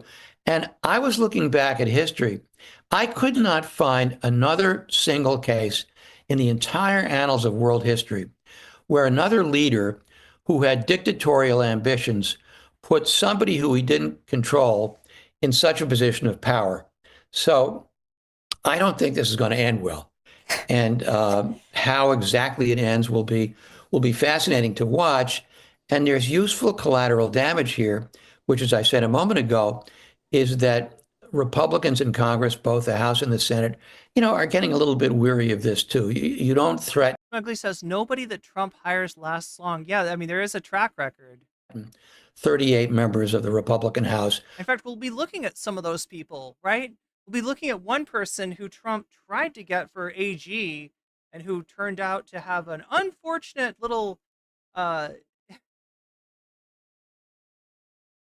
incident with a 17-year-old that made him not the right man for the moment, I guess. And we'll talk about another person who was in the Trump administration version 1.0, and then got kind of pushed outmaneuvered by people like Steve Bannon. Who have the safest Republican seats without getting some Fucking cringelord, though. Look at this guy. And you don't appoint a clown car to key cabinet offices without getting some kind of backlash, even from Republican senators. So, do you think that if Trump publicly slapped Elon Musk, you know how they say, like, he said he could shoot somebody on Fifth Avenue and not lose any votes?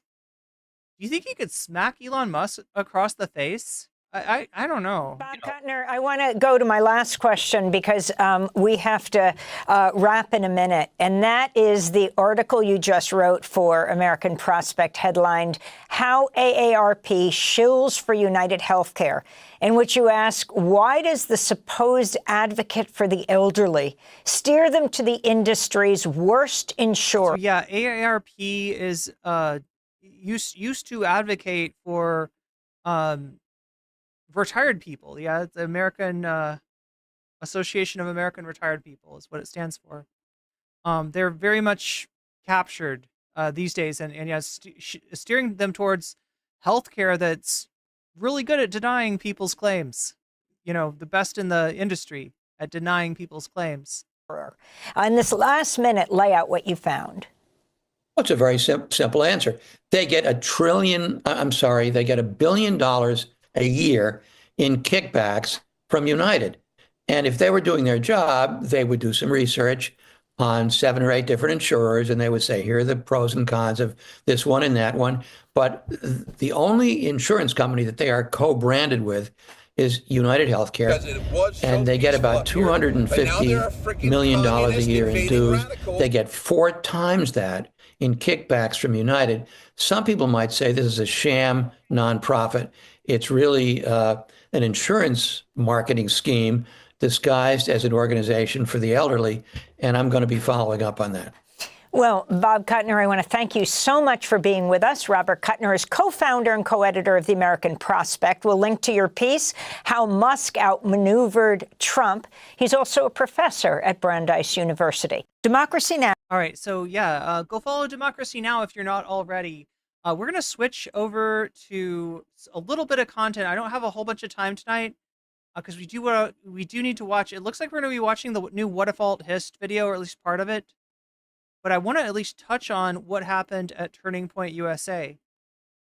We saw this interaction between Charlie Kirk and Cenk Uygur, this pathetic surrender of TYT to MAGA at live at Turning Point USA. That's right here. So, as much as I'd like to revisit that, we don't have time right now.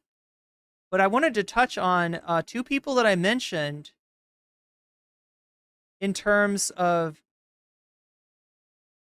friend of the VOD, Sebastian Gorka, who seems to be missing from the set of some James Bond movie. He's basically a Bond villain.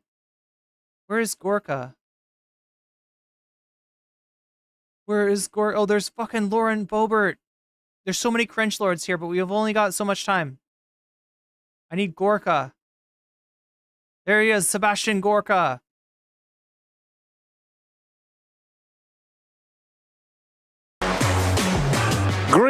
Greetings, I am Sebastian Gorka. Greetings, patriots. Has anybody reminded you what happens exactly 30 days from now? So, Sebastian Gorka is a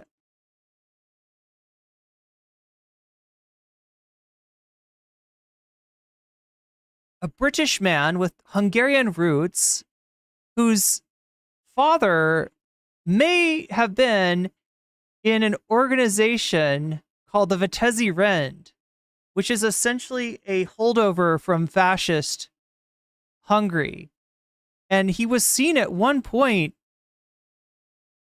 with a pen identifying himself as a member of this group. He denies it. But yeah, quite the controversial guy, quite the sinister guy. And yeah, like I said, talks just like a Bond Bond villain. Buckle up. Buckle up. Buckle up, Buttercup. The era of the pajama boy is over. It is now the hour of the alpha males. 30 days from today, my former and future boss will raise his hand, will put his other hand on the Bible, and he will become not only the 45th, but the 47th President of the United States. That's the good news.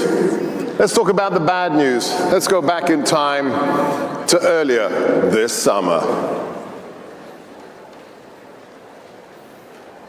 Roll tape. That chart's a couple of months old, and if you want to really see something that's said, take a look at what happened.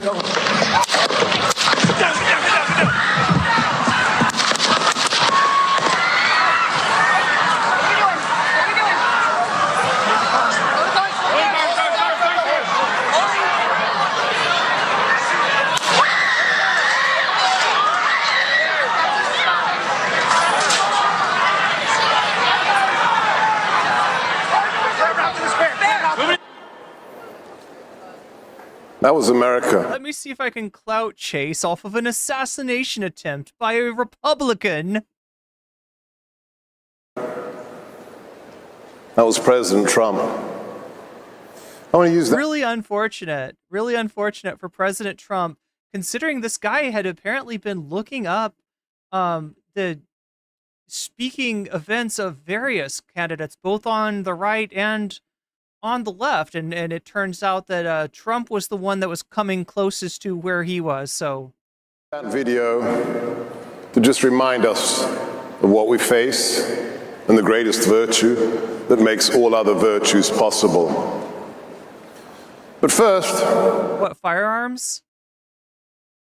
The fact that this kid had access to firearms, is that the virtue? Can I analyze what happened that day? Let's put up the... I will tell you what happened that day, Mr. Gorka. The call, it seems, was coming from inside the house.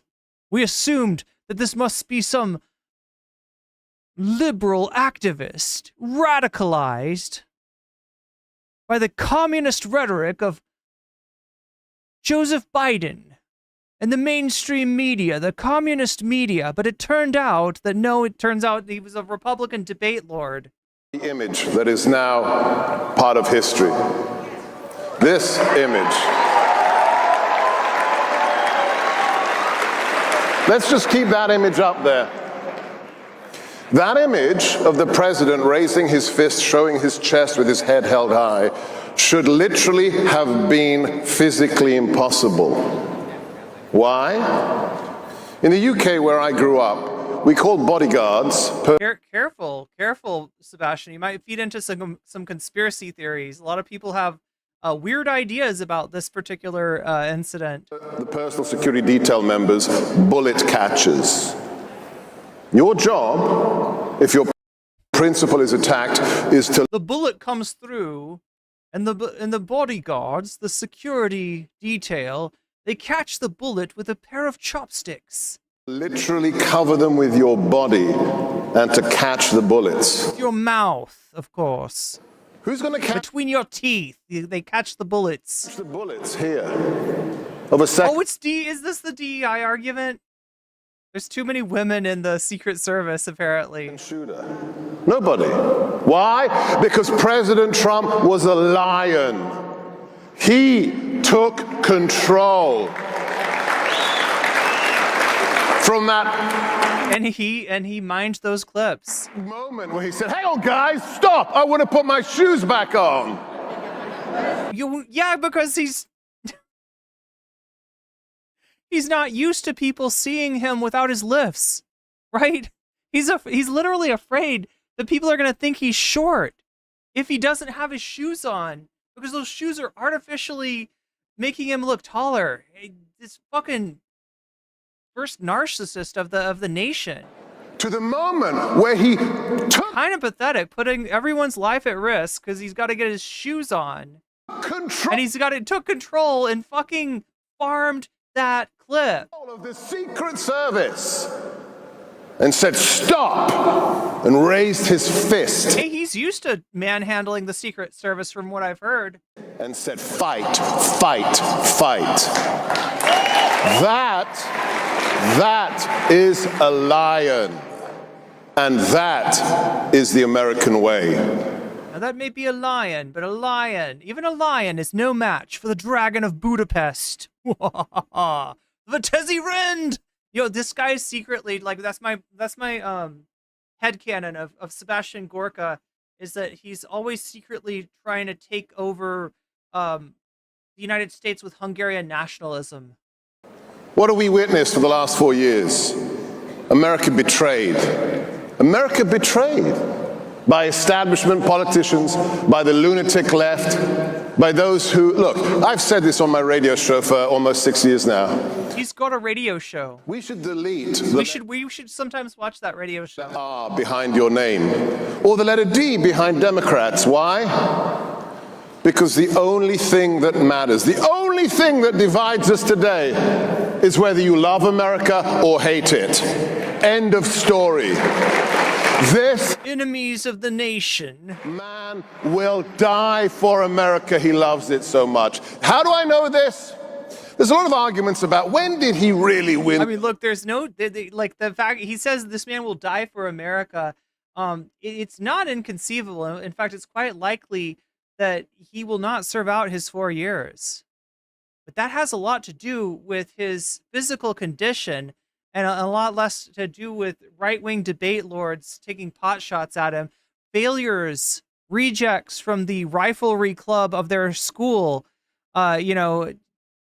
failing to take a shot that they questionable how he was able to make in the first place, to get into position for in the first place. Election. When was the moment of the ultimate comeback? Some people say the Georgia mugshot. Hey, Fannie Willis, how you doing today? Some say it was the garbage truck. Oh my gosh. I mean, just... No, it was clearly the McDonald's French fries. Duh. Genius. And then the high-vis vest. Hey, it's slimming, so I'm going to wear it for the whole speech. Some say Butler.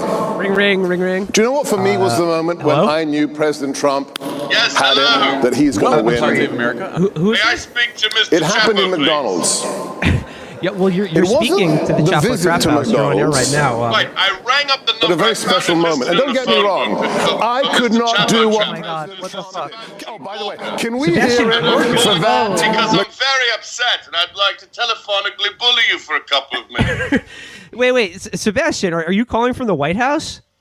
Please, yeah, I can't disclose the location where I am, but yes, I will put it this way. I am dressed in a sort of felt blue tourist, come this way, don't touch that sort of uniform, and I'm here with the president's special counsel of whatever it is. Sebastian, why are you calling? I mean, I know we discussed you on last week's show. Because I think what you've been saying about me has been just absolutely atrocious. Just an absolute violation of human rights.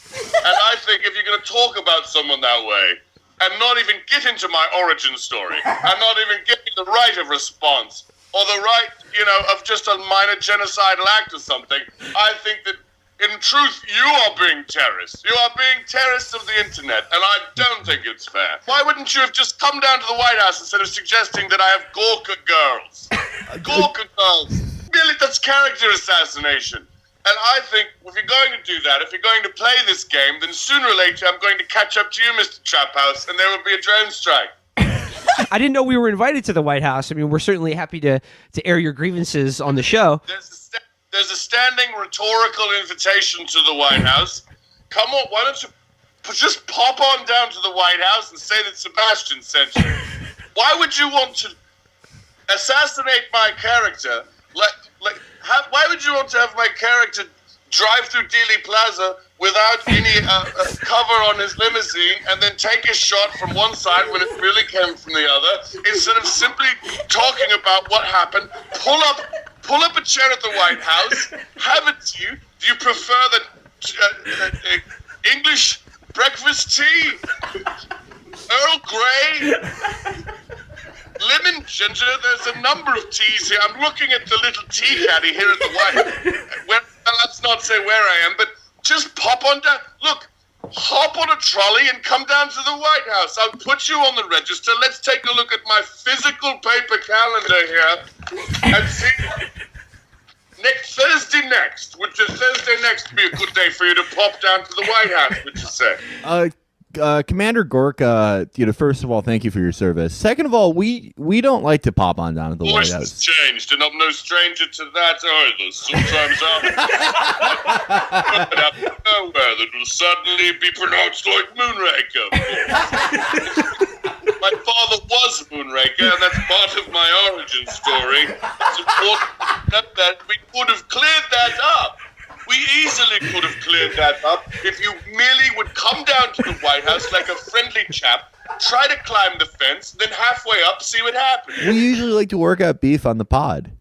Like, we don't like to, go places. We invite our... If you're looking to work out beef, then why don't you bring it down? I've got some tight back muscles. You can massage me like a Kirby cow. Hop on to the White House. Do you have the address? Let me look it up real quick. Why don't you come down? Play some backgammon with me on the back porch of the White House. Chit-chat it out and say, hey, there's no way you'll possibly win, Mr. Chaphouse. I'm good at that kind of thing. Why don't you have a nice, faux-friendly chat with the supervillain down at the White House? All right, I've got to run. Let me take a look. I've got to run. I think I've got an appointment here. Let me pull up my auxiliary calendar. Yes, any moment now we're due to vilify the Persian people as an ethnicity on MSNBC. So Gorka was kind of like Trump's guy to do media hits in the beginning of the first Trump administration. This is like almost 2 months into the the first administration, 2017. And, he's still talking as a member of the cabinet. Now, he did not stay in the cabinet, as we'll find out later. He may have been outplayed by Steve Bannon. And they got rid of him. There was a conflict of interest. Like people are saying, these people, they come in, they work for Trump. They are in no way qualified. They've got all kinds of red flags in the background, like Sebastian Gorka does with his Hungarian far-right connections, but they're still, confirmed, and then they end up leaving for whatever reason. I've got to go, but I'm synchronizing my watch if you synchronize yours. Z30, and I'll meet you Zurich time. Meeting you really promptly, anytime you can. Come on down and don't be such a bloody cocksucker about it. Come see me at the White House, and let's see if you survive that day, Mr. Chapper. Walker out.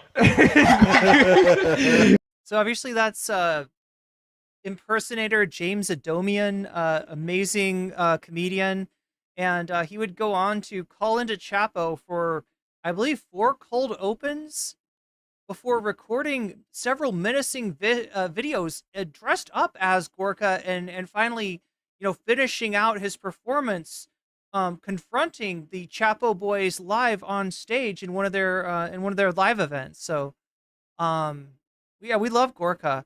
Unfortunately, we don't have a lot of time, so we're gonna have to go right to Matt Gaetz. Speaking of people who have left us too soon, before he could even be Trump's corrupt attorney general, Matt Gaetz. Matt Gaetz was swept away by his own scandal. You were all in the United States Senate. Hi. Wait, I wish you were all in the United States Senate? Oh, God, because he wanted to... Yeah. The Senate won't vote for him. He's got the applause. He's like, look, MAGA loves me. Why can't I get the senators to vote for me? I wanted quite badly to be your next attorney general and to be nominated. But I wanted more badly. Apparently, he wanted more badly to have inappropriate relations allegedly with a 17-year with I believe more than one 17-year-old. President Trump for that position was indeed the honor A of party with some girl named Molly. my professional life. And I view it greatly as a validation of the choice that the voters in Northwest Florida made over and over again to send me to fight for them. He's like, why can't I be the Attorney General? But some things don't go according to plan. Matter of fact, just like your facial surgery. Oh my God, chat. Can we get let me see if I can find this, right? When he showed up at the Republican National Committee, the Republican National Convention, he had some kind of a facelift that lifted his eyebrows and made him look somehow more evil. Speaking of supervillains, one of my Republican see if I can find this. Said to me as I had been nominated, Matt, if you leave the Republican conference in the House of Representatives and go to the Department of Justice, we actually think you can improve the quality of both institutions. But I saw the writing on the wall and that my nomination would cause a delay of the important work that we see ahead. And that is because there remain anti-Trump forces within the Republican Congress oh my God. and the United States Senate. And President Trump needs an Attorney General on day one. And I just assumed when I withdrew my nomination, looking at everyone else who had been Attorney General, what do you think? That I would be replaced by someone less attractive. But instead we got Pam Bondi, who is brilliant and lovely, who is talented and courageous, who is creative and bold. Pam Bondi will be a phenomenal Attorney General for President Trump. She has my support and all of ours, and we're going to do everything to see that the mission is accomplished. But the DOJ must change. It must end weaponization of our government. It must facilitate rather than frustrate the largest deportation in American history. It must stop the unlawful surveillance of our fellow Americans. And it must punish the companies involved. So the great thing about watching this on, what is this called? Right Side Broadcasting Network, is that you get these little advertisements up here in the corner. Now, when we were watching the Cenk Uygur bit, it was kind of genius. They have an ad for MyPillow where they're selling the MyPillow for $14.88. A really weirdly specific number, a weirdly specific price that just happens to correspond to a Nazi dog whistle. But I'm sure that was just purely coincidental. That being said, right when Cenk is talking about the importance of free speech, the 1488 pillow comes up, and I mean, here they're hawking gold. I mean, this is the thing. People know that Trump voters are suckers. They're suckers for Trump. They're electing somebody who is, instead of bringing the prices down, has pledged to raise tariffs in order to bring the prices up. Whose administration likely will not benefit working people in any sort of material way. So they're ripe for gold scams. They're ripe to have ivermectin sold to them. These are the kind of products that get hawked in the RSBN, corner advertisement window. And I'm here for it. In the transport, manufacturing, and distribution of fentanyl. And most importantly, on day one... Is that a drug that he indulges in? I don't know. He said he was into the Molly. He said, he was into this and that. The Department of Justice has to be... Does he buy that stuff on Venmo too? ...ready to pardon the non-violent January 6th defendants who were abused by a two-tier justice system. Pam will do these things. We must get her... For the most part, Gen 6ers were treated with kid gloves. Confirmed, and as we look at these Senate confirmations, I must say, I think I moved the Overton window just a bit. I think there was one of the Gen 6ers who actually got like a sedition, maybe two. The leader of the 3%ers and Enrico Tarrio, they got sedition charges. The rest of them... The Senate must confirm Tulsi Gabbard and RFK Jr. and perhaps most importantly... Well, that's funny that you say that, Matt Gaetz, because you are literally the sacrificial lamb that is going to get people like that confirmed. Now, I can't say for specifics, Tulsi Gabbard's nomination is problematic as well and maybe held up, but there are going to be a less than zero number of absolute batshit nominees that get confirmed just because the Senate doesn't want to say no to all of Trump's asks, right? And because they've, magnanimously encouraged Matt Gaetz to withdraw his nomination, some of those will go forward. So some people that should never be anywhere close to a government office will be placed in very high offices. And Matt Gaetz, you're the sacrifice. So my good friend for the next FBI director, Kash Patel. Speaking of which, yeah. Republican senators should be ashamed of themselves if they believe the Hillary Clinton lie that somehow Tulsi Gabbard is a Russian agent. I care far more. I feel like there's a lot worse on Tulsi than that. That Tulsi Gabbard will clean up the deep state, tell the truth, and keep America out of forever wars. And while it is a little odd, I don't particularly care that RFK Jr. may have killed a bear or texted back a thirsty reporter. I care far... Or may think that COVID was specifically designed not to hurt Jewish people. Yeah, I don't care about that. Far more that RFK Jr. will stop Big Pharma and Big Food and Big Chemical... And Bigfoot. Yeah, we'll take on the Sasquatch. Finally, the U.S. military will have the go-ahead it needs to put that Sasquatch in its place up in the Pacific Northwest. Companies from killing our fellow Americans through poison. And it is offensive to me that, by which I mean fluoride in the drinking water. Yes. Republican senators poison tweeze through the life of peak. Tweeze, the guy with eyebrows like you should never say the word tweezed. Should never say the word tweezed. Hegseth, when they haven't lifted a finger in many cases for the lives of the 8,600 patriots who were purged from the Department of Defense as the consequence of He's talking about white nationalists. He's talking about people involved in like white nationalist groups that were kicked out of the military because the military decided they thought it was a bad idea to have Nazis. Unlawful vaccine mandate. I won't rest. Hegseth won't rest. And Donald Trump will not rest until those patriots... RFK will not rest until polio runs rampant on our population once again. Until measles are widespread. Until any myriad of supposedly vanquished diseases make their return. Are welcome back with their full rank. And then all of your kids can have brain worms, just like RFK.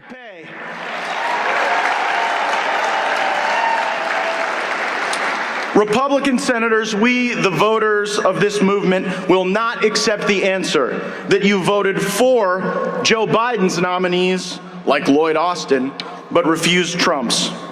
Politics will encounter more accountability these days. We just saw it last week. Last week, every lobbyist in Washington, D.C. wanted this 1,500-page bill to pass with billions of dollars in pork, with the funding of the censorship industrial complex, with the funding of biolabs and foreign aid that do not serve America's interests. They had all the wind at their back. They had backed us up against the Christmas break, and thanks to Donald Trump and Elon... He backed us up against the Christmas tree. And Turning Point and the millions of people who are mobilized on X. We defeated the bill of the lobbyists, and we are millions of bots who are mobilized on X. Come on. America First agenda. Chad, I feel like, oh my gosh, I need to cover this guy's, the ethics report came out this week. And the Democrats, I think I'll have to cover that tomorrow. They just don't get it. They continue to criticize Elon Musk as if he is acting in self-interest. When as if we all see that Elon is acting... There's no self-interest. He doesn't have millions of dollars of contracts with the government. There's no self-interest. His net worth has only doubled since the election. There's no self-interest. No, of course not. Alongside President Trump in the national interest. And we have something now that we've never had before. We have the ability to lash the resources that Elon is committed to with the energy and the mobilization and the infrastructure built by Charlie Kirk and animated by Turning Point Patriots in chapters all over America. Many have asked which perch I will be fighting from next.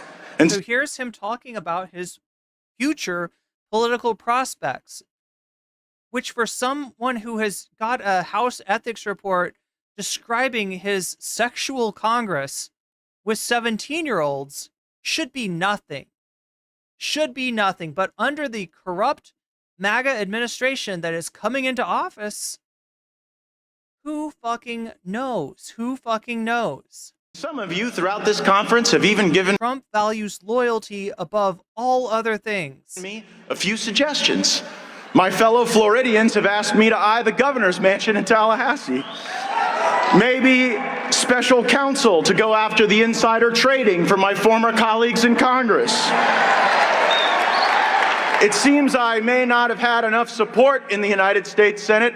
Maybe I'll just run for Marco Rubio's vacant seat in the United States Senate and join some of those folks. Salty, bitter man.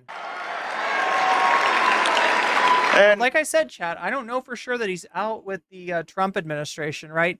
He is definitely a liability, but that doesn't mean that his loyalty will not be rewarded.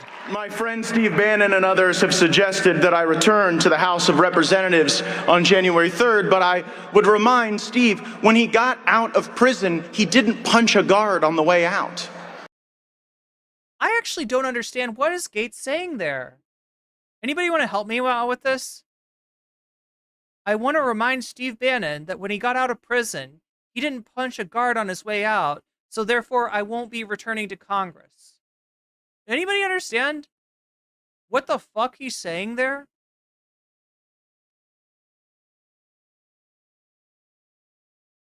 Anybody get that? He had the carrot top eyebrows. Wish they would bring out Nestor for shits and giggles. Yeah, somebody call Chris Hansen. Yeah, his facelift is pretty. Yeah, I don't know. Anybody want to help me? Anybody got any ideas? What does he mean? I'm not making any connections, and I know he's not a great comedian. Yeah, James Adomian is great. George Jackson. Anybody got an idea of what he's saying? He's saying, Steve Bannon said that maybe I should run for Congress again, but I would remind him that he didn't punch the prison guard on his way out of prison. So what does that mean? He won't exact revenge on his colleagues. So his colleagues are like the prison guards? I mean, that's the I don't know. It could be Emily French. That's I don't get it. No sense to it. Most GOP hates Gaetz too. Yeah, I mean, that's why he wasn't confirmed. Remember, it was going to be the Republicans voting on him, not the Democrats. Think he would just get expelled like Santos did because he's pissed off too many? Oh, from Congress? Yeah, he's just trying to make a joke there, and I don't get it. I'm not even sure. Like, he's not anti-Steve Bannon, is he?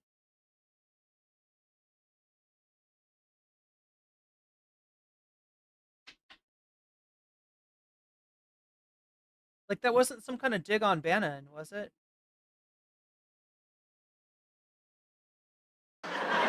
For the moment, I'll enjoy being one of you. It was James Madison who said that the most powerful position in America would not be congressman or senator or even president, but that of citizen, because we put such an obligation on the citizenry to ignite the patriotism that the country needs. President Trump will need warriors at every Spoken like a true Nazi. level of government, local, state, and federal. And he's going to need people fighting for him inside and outside of government. Now, I was known as a feisty, tough... What is this shit? Angel Paste Miracle Cream? What, chat? What is Angel Paste Miracle Cream? Experience the miracle at Angel Paste.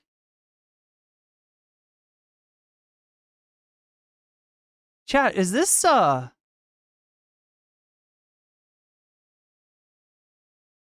like seeing a lotion by Matt Gaetz, it makes me think that this is for... This is some Gooner material. They're selling Gooner sauce. Tough and at times exciting congressman. One America News is a feisty, tough, exciting news organization, and I am thrilled. Oh, that's right. He's getting a job at OAN. That's right. I forgot. Joining their lineup with the Matt Gaetz Show at 9 p.m. The Matt Gaetz Show. Don't miss it. They're even letting me film out of Washington, D.C. a good amount, and so who knows what trouble I may get into while I'm there.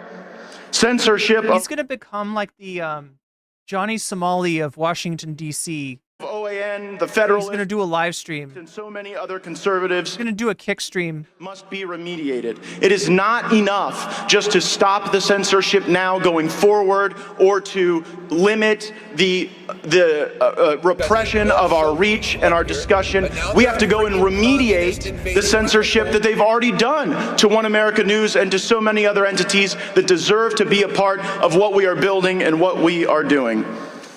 Last night, part of the misinformation ecosystem, yes. On Saturday Night Live, they made a little joke at my expense. Martin Short, in his opening monologue, said, "Oh yeah, I have to hurry up because Matt Gaetz is my Uber driver out back."